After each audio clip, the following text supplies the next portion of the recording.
وہ ایک مولانا یاسر صاحب سنا دوں وہ جاپان والا واقعہ اگر آپ اجازت دیں.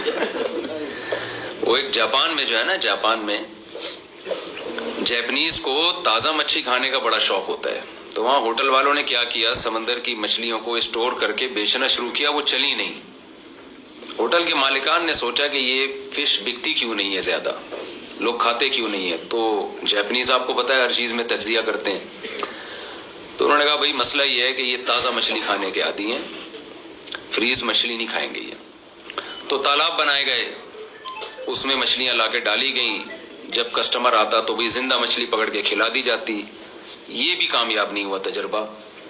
غور کیا گیا بھائی کیا مسئلہ ہے، ہم تو فریش فش کھلا رہے ہیں ان کو، انہی کے سامنے پکڑ کے دیتے ہیں، پھر بھی کامیاب نہیں ہے یہ.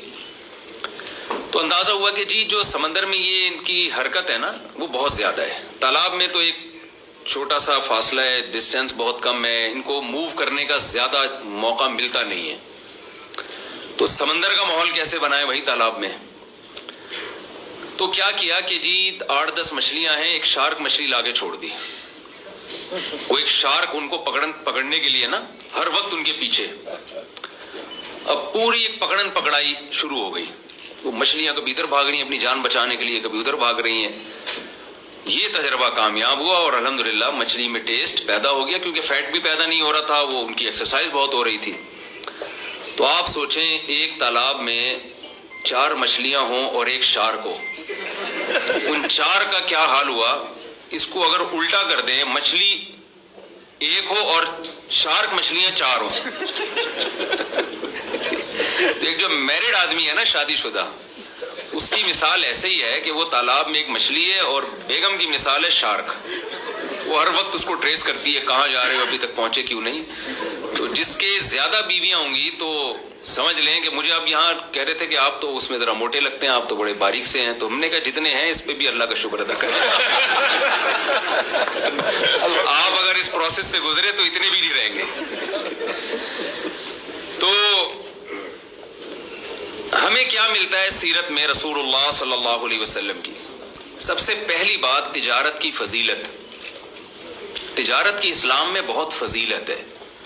میں عرض کر رہا تھا کہ یہاں سیالکوٹ میں ایک تاجر تھے، میں بھول گیا وہ کون تھے. مجھے یہ بھی ہوتا ہے کہ وہ کہیں گے یار ہم سے کھانا بھی کھا لیا آپ نے اور پھر بھول گئے، کھا کے بھول گئے. تو جو بھی اگر یہاں موجود ہیں تو ان سے معذرت. تو میں نے ان سے کہا آپ کی منتھلی ارننگ کتنی ہے؟ انہوں نے بتایا کہ جی اتنے لاکھ یا اتنے کروڑ جو بھی تھی. تو میں نے کہا اگر آپ محنت کر کے اس کو ڈبل کر لیں، 1 کروڑ کما رہے ہیں 2 کروڑ کر لیں. انہوں نے کہا ضرورت نہیں ہے، کیونکہ اس میں میرا اچھا گزارا ہو رہا ہے، میں 1 کروڑ روپے کماتا ہوں، یا 10 لاکھ یا 20 لاکھ جو بھی تھی.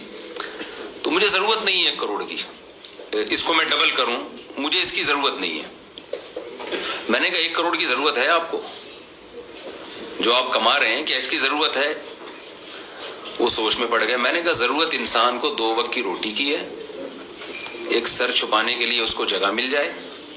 نبی صلی اللہ علیہ وسلم نے فرمایا کہ جس شخص کو سر چھپانے کے لیے جگہ مل جائے، جسم کسی بڑی بیماری سے محفوظ ہو اور 2 وقت اس کو کھانا مل جائے، تو ایسے ہے جیسے پوری دنیا کی دولت سمیٹ کر اللہ نے اس کے قدموں میں ڈال دیا. وہ ناشکری نہیں کر سکتا کہ میرے پاس کم ہے، اللہ کا دیا بہت کچھ ہے. تو میں نے ان سے کہا کہ آپ کی جو ارننگ ہے وہ یہ بھی بہت ہے، آپ کو اس کی ضرورت نہیں ہے، لیکن اس کے باوجود اسلام تجارت کی ترغیب کیوں دیتا ہے؟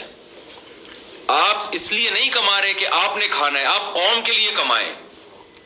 مسلمان تاجر اگر مضبوط ہوگا، اس سے اسلام مضبوط ہوگا، اس سے مسلمان مضبوط ہوگا، اس سے آپ کا کنٹری مضبوط ہوگا. رسول اللہ صلی اللہ علیہ وسلم کی صحیح حدیث ہے، آپ نے فرمایا المؤمن القوی خیر احب الی اللہ من المؤمن الضعیف. فرمایا طاقتور مومن اللہ کو زیادہ محبوب ہے کمزور مومن سے. علماء نے اس حدیث کی تشریح میں یہ لکھا ہے کہ یہاں طاقت سے صرف جسمانی طاقت مراد نہیں ہے، سائنس اور ٹیکنالوجی کی طاقت ہے، معاشی طاقت ہے، ساری طاقتیں اس میں داخل ہیں. اس لیے کہ پاورفل آدمی، طاقتور آدمی وہ کچھ کر سکتا ہے جو کمزور آدمی نہیں کر سکتا. اگر ہمارے مسلمان تاجر نہ ہوتے تو ملک کا تو اور دیوالیہ نکل جاتا، ہمارے دینی مدارس بند ہو جاتے، ہمارے جو رفاہی ادارے چل رہے ہیں جن میں تاجر لوگ تعاون کرتے ہیں وہ سارے ادارے تباہ ہو جاتے، ہم ہر وقت کشکول لے کے غیروں کے آگے کھڑے رہتے۔